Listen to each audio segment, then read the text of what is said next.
All right. Well, I think we'll move right into hearing now from Steve LaRosa with Grand Teton National Park. He's just going to provide a bit of an update on the compressed natural gas refuse truck that they've been operating, and how it's doing for them in the real world. And yeah, go ahead and get started, Steve.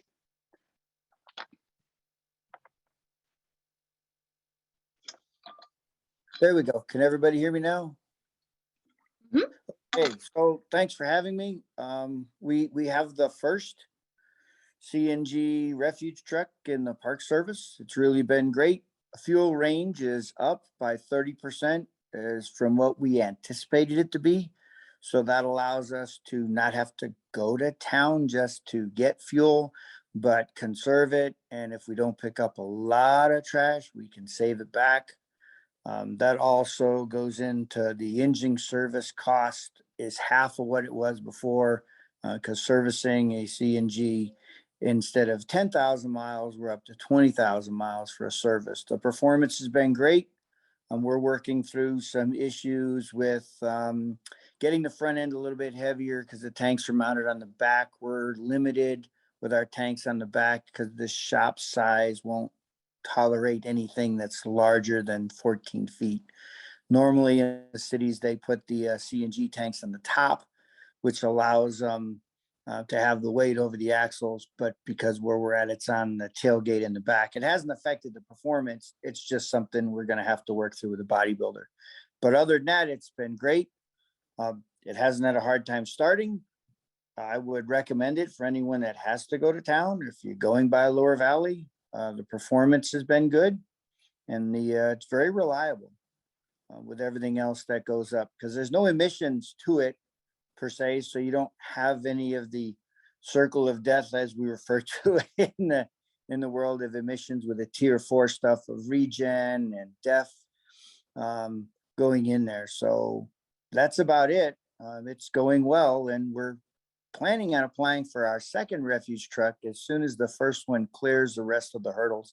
The old truck has been destroyed and it's waiting to be picked up and shipped off for scrap iron, and hopefully the back end will get reused. But that was part of the project, is we had to destroy the engine and the frame so that that vehicle would not be in use anymore. So that's all I have for my short statements. So I don't have any slides of a garbage truck, but that's just about it. If anybody has any questions, I'm available.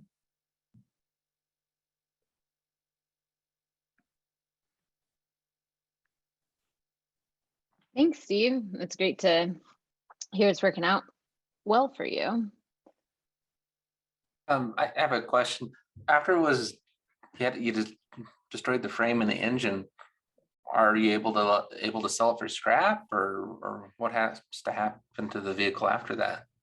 Well, we did sell it for scrap for about $6,000, and or $600, because the total to get it to California is going to be about $5,000 to $6,000. He has to lowboy it to California and then take the box off the back, which is still serviceable as far as to put on another refuge truck because it was in great shape. But in order to get the grant, we had to destroy the engine and the frame. It was kind of sad, but that was the worst truck we had in the fleet as far as maintenance, because it was a tier 3 engine, first generation, non-def regen. So we probably spent $25,000 to $30,000 a year in maintenance on it, just in the software alone or the hardware, because it was the very first line of production on that Mac. And we didn't use it as much as we should have or could have, but because it always had regen failures. Everything else was great, but it was the first year engine group.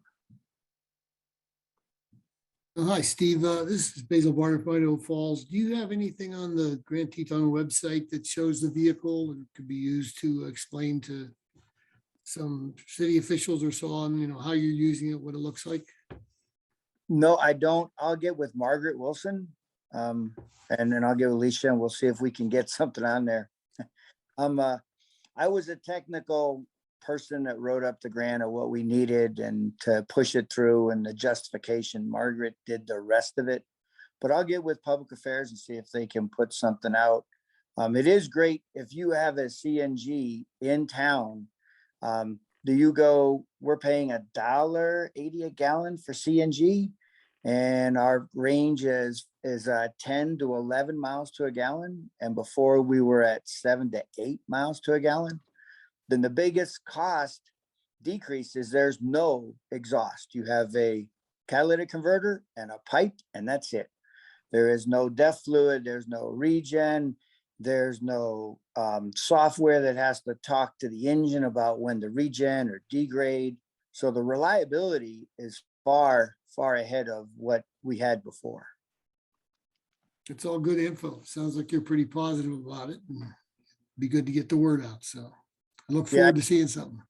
I would love for the park to get a CNG line from the airport up to here, and then we could get more CNG vehicles to use, especially in the heavy equipment, because the Tier 4 engines are very, very hard to maintain once they clear about 30,000 miles.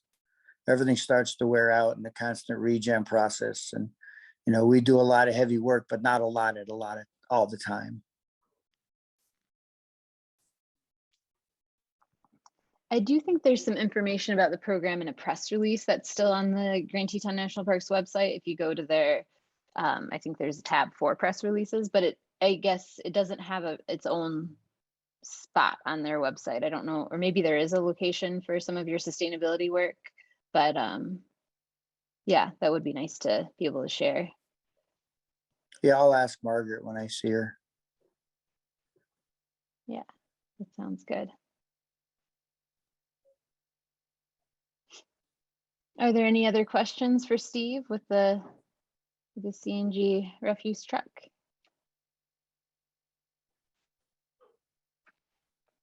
I have a question. Do you see, do you think there's any other vehicles in your fleet that you could justify or would it work for CNG?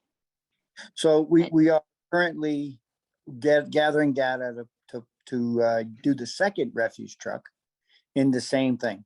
The Park Service, we had to clear the hurdle on the first one, and we just finally, in the past 45 days, got the paperwork in to DEQ to release the check to the Park Service, and then they were going to start the program up again. And so as soon as they started up, I have everything lined up to put in the second garbage truck to do the same thing. And the thing that holds us back is we have to have something that goes to town on a daily basis to get CNG. And so that's why if they had a CNG station, in Moose, at least we could use that part on the heavy equipment fleet and have more CNG engines.